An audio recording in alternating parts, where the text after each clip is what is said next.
when my dad was in his 20s, he went traveling in 1967 with a good friend of his, and they had plans in the summer to go all over Europe and to stop in Israel for a trip. So while they were traveling in Europe in 1967, the Six-Day War broke out, and while they were still in Europe, the Six-Day War ended.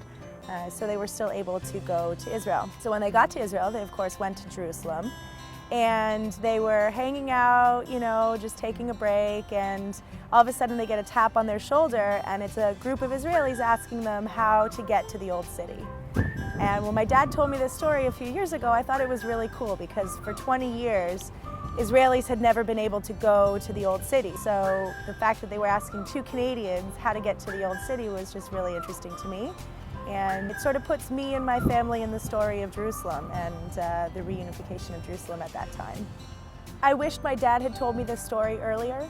He only told me this story a couple years ago, and Israel has always been a part of my life. My grandparents lived in Israel, and we used to visit every summer.